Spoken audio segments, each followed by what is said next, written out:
is Lady Boule, and I hope you're having a most marvelous day. I want to thank you for your support. Thank you for your likes, your thumbs up, and your comments. Thank you for all you do to support this channel. You are simply wonderful. There is something that has interested me since Naomi Osaka withdrew from the French Open tennis tournament. It's like something's underneath, but you just can't see it right now. So I'm going to entitle this video, The Curious Case of Naomi Osaka. This young woman made a move.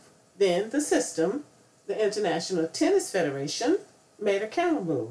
Then she threw up the deuce and walked away. It was surprising because nobody saw this coming. So we have to watch the game and see how it will be played out. The International Tennis Federation operates Grand Slam tennis championships. They are the Australian Open, the French Open, Wimbledon, and the U.S. Open. In order for a player to be considered a Grand Slam winner, he or she has to win all 4 championships within a calendar year within the 5 events: men's and women's singles, men's and women's doubles, or mixed doubles. Naomi Osaka, at the age of 23, is a Grand Slam winner. Now, what set this international sports incident off was Naomi declaring that she was not doing any after-match interviews or press conferences, win or lose. She said she wasn't doing any. And she said it was for mental health reasons, for her own mental health. And so now, all of a sudden, it's not about whether or not you win the match or lose the match. It's whether or not you do interviews or press conferences. So, since she made that statement, they decided to fine her $15,000. Okay, cool. But apparently they decided that wasn't enough punishment. So she gets this Buffalo letter from the International Tennis Federation stating that if she doesn't participate in these interviews, these press conferences, and she could be disqualified from the other 3 Grand Slam events. So, in effect, they are saying to this woman who does have African ancestry, you don't have a pass to be off the plantation. And so you have to do this, or they're going to try to add some stiffer fine. So she called their bluff and bounced up out of there. Now, what this will do, it will make her more appealing to the fans and the general public, and people will be more excited about watching her play when she does come back. But it will make her less appealing to the press, and they will be harsher in their criticism of her. She stated that she was an introvert, that she does not like to do public speaking. And that's fine. I mean, many people are that way.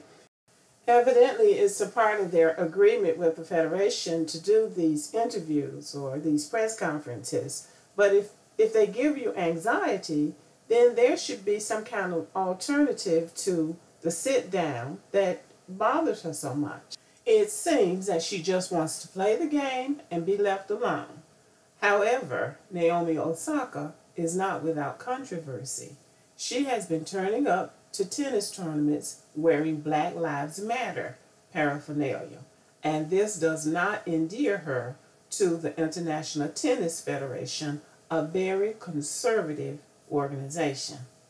To add insult to injury, her partner, her boyfriend, an African-American rapper named Corday, showed up at one of her tennis championships events and flipped a bird off to the press.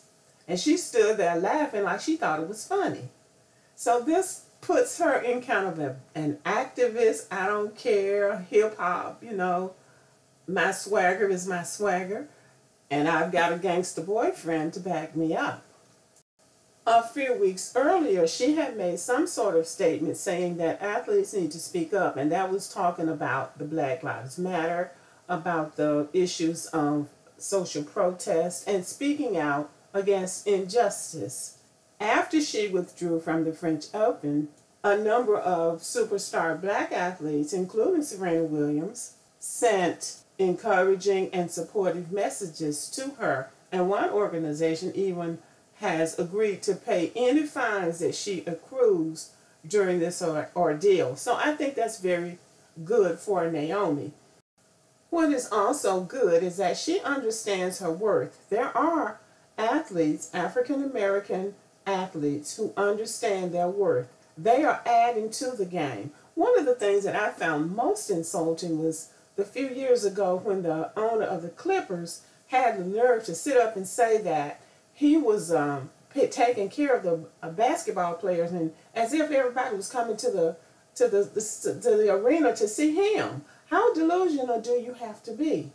But she understands her worth, like LeBron James. She understands her worth, and that if you are making money, then the people behind you are making more money, and they should be just as concerned about the money they're making as you are about the money you're making. So yes, she can withdraw from the Grand Slam events. Yes, they can bring some second-tier people up, but back in the back of the public's mind, they know they're not watching the best. At 23, she is a Grand Slam winner. She has already made history, which is to say she's made money for them too. So if they can afford to lose her, she can afford to lose them, because she can go and play in other federations. She can go and play in the Asian Federation. She can play in the African Federation. She may not be making the most money, but she'll be making enough. She's already made a lot of money. So I'm glad that she understands that her worth, her mental health, all of those things are important. As important, if not more important, than money. So this sort of turns her off from what they thought she was going to be. She was identifying as a Japanese playing for Japan. She went back and told them that she was African American, or she was Haitian too. So she wanted to add the black side. And so now she's not going to be that model minority Asian woman. She's going to be this mixed race, mixed heritage, hip-hop girlfriend, tennis player, who has decided that she's going to take charge of how she is treated and whether or not she's going to be beat up after a tennis match, whether she wins or not. And so now the Tennis Federation is trying to say, well, okay, it's time to put her in her place. There's another sensitive side, and that is the issue of Serena Williams, who seems to be willing to play as long as she can. And Naomi is going to beat Serena if Serena continues to play, because Serena is in her 40s now, and Naomi is 23. So then she felt bad. She said she had been depressed ever since she beat Serena back in 2018, because remember, Serena claimed they had made a bad call, and you know the implication was that if had not been for that bad call, she would have won. And so when Naomi won, the crowd booed her, and she stood there, she was crying, and Serena was very gracious, because Serena just wants to win. It was not personal. She just wants to win.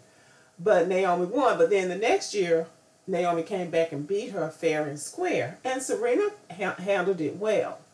But she said that she had been upset ever since then, because she doesn't want to be pit against another black person, and that's very understandable.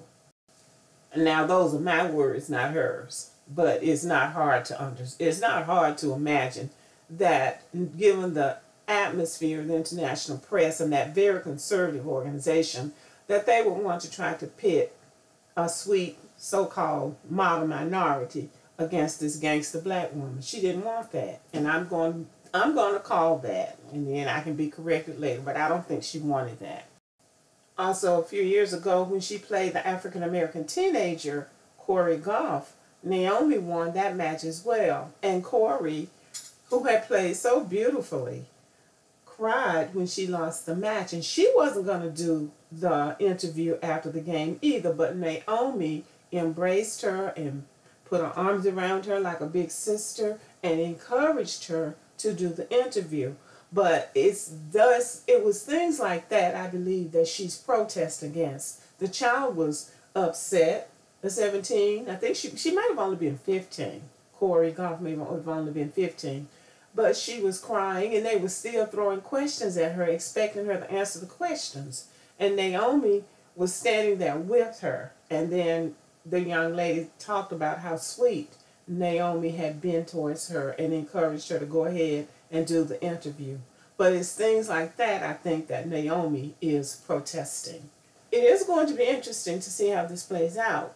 What compromises or what assurances the International Tennis Federation is going to make to assure her mental health well-being. Off the court, she doesn't do a lot of talking. You can see her on the cover of magazines in all of her glorious beauty, and she does seem to take pride in who she is. Her background is interesting. Her mother is Japanese, and her father is not almost black, like to been black, should have been black, could have been white. He is actually black.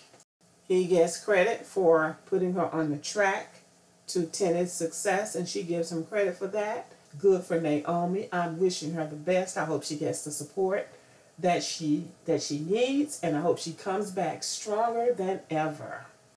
So, Naomi Osaka is an exciting player and a very interesting young woman, and I will say up front that I am a fan.